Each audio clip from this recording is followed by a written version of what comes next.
وہ عامل بابا وہ بھی اسی قبرستان میں اپنے ڈیرے ڈال کر بیٹھا ہوتا ہے، وہیں پر بیٹھ کر وہ لوگوں کو تعویذ گنڈے اور ان کے لیے عمل کرتا ہے۔ ایک ڈھونگی شخص،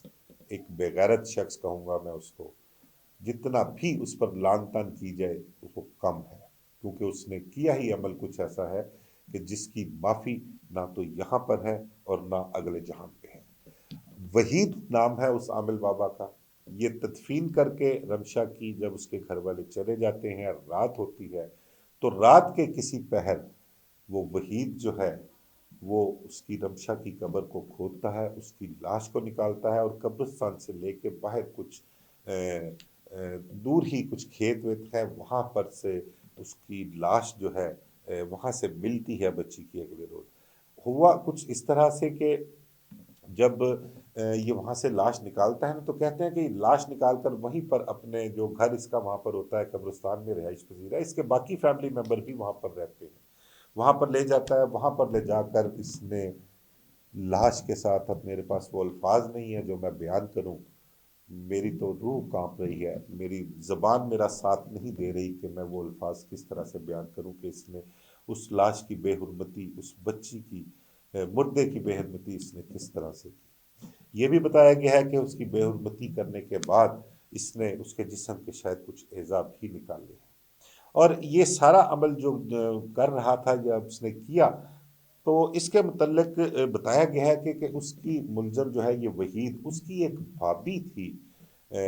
گھر میں، جو اس کو جب یہ پتہ لگا تو اس نے بڑی اس پر لان تان کی اور اس کو منع بھی کیا، لیکن یہ اپنی درندگی سے باز نہیں آیا، اس پر حیوانیت اور شیطانیت طاری تھی، اس نے نہ اس حیوانیت کو ختم کیا نہ اس شیطانیت کو ختم کیا، بلکہ اپنا مکمل مقصد حاصل کرنے کے بعد اس کی لاش کو اٹھایا اور قریبی کوئی کھیت تھے وہاں پر اس کی لاش کو اس نے پھینک دیا۔ انتہائی افسوسناک واقعہ، انتہائی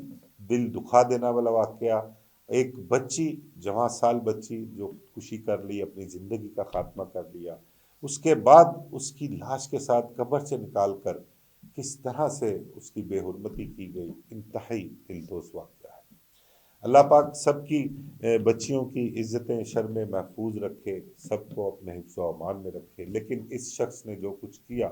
وہ ناقابل معافی تھا۔ یہاں پر جو کردار ادا کیا وہ کہتے ہیں کہ اس کی بھابھی نے کردار ادا کیا اس معاملے کے متعلق بتانے کے لیے۔ اگلے دن پتہ لگتا ہے کہ وہ جب اس کے گھر والے فاتحہ کے لیے قبر پہ جاتے ہیں تو قبر کے حالات دیکھتے ہیں، تو وہاں پر پتہ لگتا ہے کہ قبر کی کھدائی کی گئی ہے اور اس میں سے لاش نکالی گئی ہے، پولیس کو بھی اطلاع کی جاتی ہے۔ اس سے قبل جو وہ وحید نامی شخص تھا، اس کی بھابھی کے متعلق یہ بتایا گیا کہ اس سے بھی یہ درندگی برداشت نہیں ہو سکی،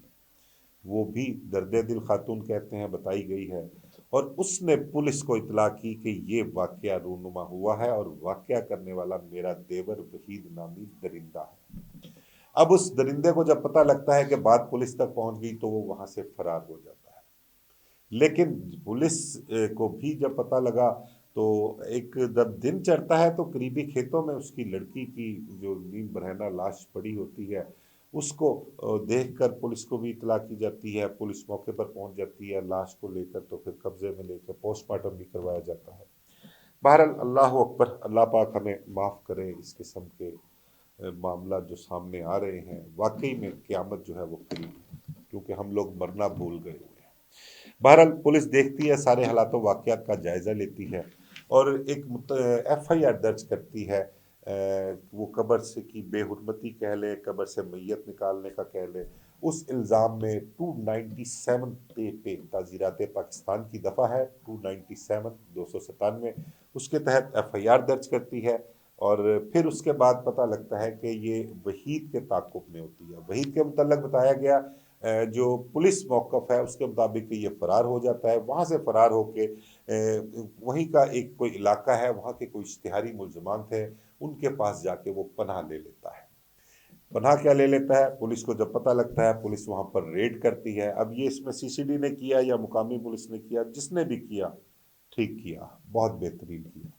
وہاں پر پولیس ریڈ کرتی ہے اور ریڈ کرنے کے بعد وہاں پر فائرنگ کا تبادلہ ہوتا ہے، وہ اشتہاری ملزمان پلس یہ وحید درندہ جو تھا یہ پولیس پارٹی پر فائرنگ کرتے ہیں، کراس فائرنگ بھی ہوتی ہے۔ پولیس کا موقف یہ ہے کہ ایک اہلکار کو فائر بھی لگا، لیکن بلٹ پروف جیکٹ پہنی ہوئی تھی، اس وجہ سے وہ موجزانہ طور پر محفوظ رہا۔ پولیس گاڑی پر بھی جو ہے وہ فائرنگ سے نقصان ہوا، اور اشتہاری جو تھے پولیس پر فائرنگ کرتے ہوئے فرار ہو گئے، اور اسی دوران ان اشتہاریوں کی فائرنگ سے وہ وحید درندہ جو ہے وہ مارا گیا۔ اس کی بھی ایک ایف آئی آر 302 کی درج ہو جاتی ہے۔ لیکن جو اصل حقائق یہ ہیں کہ اس درندے کو اطلاع ملنے پر پولیس نے، اس کی بھابھی نے جو اطلاع کی تھی، گرفتار کر لیا تھا، اس سے تفتیش کی۔ تفتیش کے دوران اس سے ایک ایک چیز اگلوائی، ایک ایک چیز کی تصدیق کی، اور تصدیق کرنے کے بعد یہ فیصلہ کیا گیا کہ یہ شخص نہ اس کی معافی اس جہان میں ہے اور نہ اس کی معافی اگلے جہان میں ہے۔ تو جو فیصلہ کیا اس کے مطابق ایک پولیس مقابلہ جو تھا وہ تشکیل دیا گیا، اور اس پولیس مقابلے میں اس کو کیفر کردار تک پہنچایا گیا، اس کو اس کے کیے کی بھیانک سزا بھی دی گئی۔ بہرحال سی سی ڈی نے کیا یا پولیس نے کیا، جو بھی کیا بہت ٹھیک کیا، ہم اس کو سپورٹ بھی کرتے ہیں، اور سی سی ڈی کو خراج تحسین بھی پیش کرتے ہیں، چاہے وہ مقامی پولیس ہے ان کو بھی خراج تحسین پیش کرتے ہیں کہ اس قسم کے درندے جو ہیں ان کو بالکل بھی اس دنیا میں رہنے کا حق نہیں ہے۔ اس طرح بہت سے سی سی ڈی اور پولیس کے متعلق پیچھے اختلافات بھی ہوئے ہیں، پولیس انکاؤنٹرز کے حوالے سے ہی ہوئے ہیں، لیکن ہم نے کبھی ان لوگوں کے متعلق اختلاف نہیں کیا جو واقعی اس معاشرے کا ناسور ہے اور درندگی کا مظاہرہ کرتے ہیں معاشرے میں۔ ہم نے جہاں اختلاف کیا ہے، جہاں بھائی ہم نے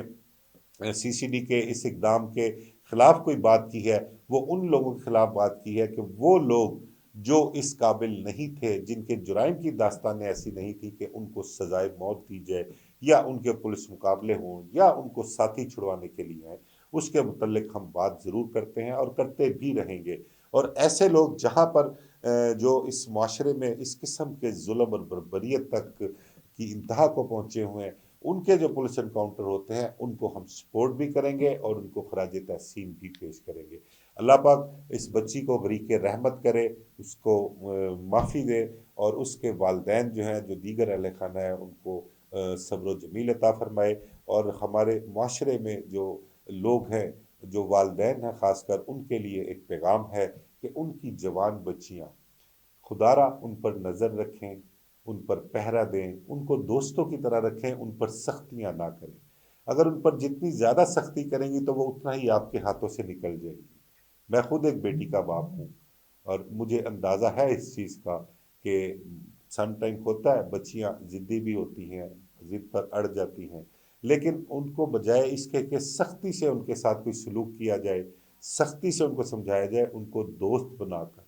ان کو سمجھائیں، ان کو راہ راست پر لے کے آئیں، اور اس قسم کے اپنے فعل سے باز رہیں کہ بچیاں جو ہیں وہ غلط اقدام اٹھائیں اور بے راہ روی کا شکار ہوں، اور اس قسم کے ٹریک پر چلے جائیں کہ جہاں سے واپسی مشکل ہو۔ مجھے اجازت دیجیے، اللہ حافظ۔